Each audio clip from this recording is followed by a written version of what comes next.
दर्यापूर तहसील अंतर्गत येणाऱ्या शिवारखेड येथील विद्यार्थी रस्त्याच्या झालेल्या दुर्दशेमुळे गेल्या 8 ते 10 दिवसापासून शाळेत जात नसल्याने त्यांचे शैक्षणिक नुकसान होत आहे। मुख्यमंत्री ग्राम सडक योजने अंतर्गत बेमडा बुद्रुक ते असदपूर या रस्त्यावर कोटी रुपयाचा निधी मंजूर करण्यात आला असतानाही मात्र अभियंता व कंत्राटदारांच्या संगनमताने या रस्ता कामात मोठ्या प्रमाणात घोळ करण्यात आला असून त्याचा परिणाम विद्यार्थी व शिवारखेड येथील ग्रामस्थांना सहन करावा लागत आहे। पाऊस झाल्यामुळे या रस्त्यावर सर्वत्र चिखल झाला आहे। या रस्त्यावर खडीकरण कमी तर मातीचाच वापर मोठ्या प्रमाणात झाला आहे। मुख्यमंत्री ग्राम सडक योजनेच्या दुसऱ्या टप्प्यात अंतर्गत 15 ते शिवारखेड ते असदपूर रस्ता बांधकामाकरता 3,87,00,000 निधी मंजूर करण्यात आला। बेमडा बुद्रुक ते असदपूर या रस्त्याकरता 2,97,00,000 निधी मंजूर झाला। या दोन्ही रस्त्याचे भूमिपूजन माजी आमदार व विद्यमान खासदार बनवंत वानखडे व माजी खासदार नवनीत राणा यांच्या उपस्थित करण्यात आला होता। मात्र संबंधित यंत्रणेने नेमलेल्या कंत्राटदाराकडून योग्य त्या पद्धतीने काम केले जात नसल्याने या रस्त्याची अत्यंत दुर्दशा झाली असून या रस्त्यावर चालणे कठीण झाले आहे। तात्काळ या रस्त्याची दुरुस्ती करावी अशी मागणी ग्रामस्थांकडून केल्या जात आहे। कारण गेल्या 15 दिवसापासून या गावातील विद्यार्थी शाळेला जात नसल्यामुळे त्यांना शैक्षणिक हक्कापासून वंचित ठेवणाऱ्या संबंधित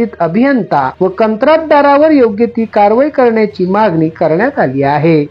आमच्या गावाला कुठेही जाण्याकरता रोड नाही आहे आणि त्यांच्यानंतर हा जेव्हा रोड आला तर यांनी ते परिपूर्ण काम न करता त्याच्यावर माती टाकून दिली आणि मातीमुळे काय होत आहे, इकडे गाड्या येऊ शकत नाही आणि विद्यार्थ्यांची पण गाडी येऊ शकत नाही। विद्यार्थ्यांची कमी जास्त पूर्ण पिवळी माती अशी आहे ती चिकट माती ते शाळेत जाऊ शकत नाही। नदीला पण या अशी पेंट अजून काही समस्या आहे? शाळेच्या समस्या लेकरं आमचे लेकरं पूर्ण माती टाकल्यामुळे जाता येऊन राहिलं, गाडी गावात येऊन नाही राहिली, बंडीशिवाय इलाज नाही आम्हाला लेकराले बंडीने न्याय लागून राहिलं।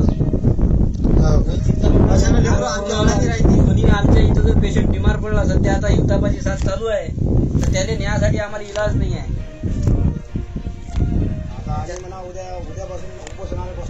सध्या जर आम्ही या रोडचं जर काही केलं नाही, याच्यावर जर संगरून गिरून टाकलं नाही तर आम्ही रस्त्यावर उतरू। ठेकेदारांना पैसे खाल्ले या रोडचे, माती आणून टाकून दिले या रोडवर, ठेकेदारांना पूर्ण पैसे खाल्ले या रोडचे आणि माती आणून टाकून दिली मुक्ताची। त्या दिवशी माती टाकली, त्याच्या अंगात औषध आली होती तर त्याने बंडीनं ठेकेदारांना धवसही दिली की बा तुमच्या ज्यानं काय होत असं ते करू शका करून घ्या।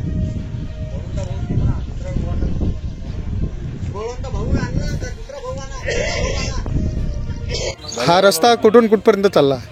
हा रस्ता बेमडा ते असदपूर। हो का? तुमच्या गावाल्यांच्या काय समस्या आहे? आमच्या गावाल्यांच्या ह्या समस्या आहे, या रोडवर त्यांनी पूर्ण माती टाकलेली आहे आणि शाळेचे लेकरं जाऊ शकत नाही। इथला कोणताही म्हणजे पेशंट नाही जाऊ शकत। पेशंट बिमार आहात, मलेरियाची ताप चालू आहे।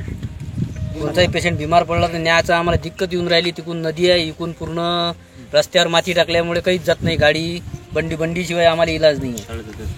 बंडी आणला का आपण इकडे? बाबू, तुमची शाळा किती दिवसापासून बंद आहे? 4-5 दिवसापासून। पाणी आलं तेव्हापासून। पाणी आलं त्यापासून। हो का? आमची शाळा खूप दिवस पडू राहिली। हो का? गौरव तोडे, अध्ययन समाचार लाईव्ह, दर्यापूर।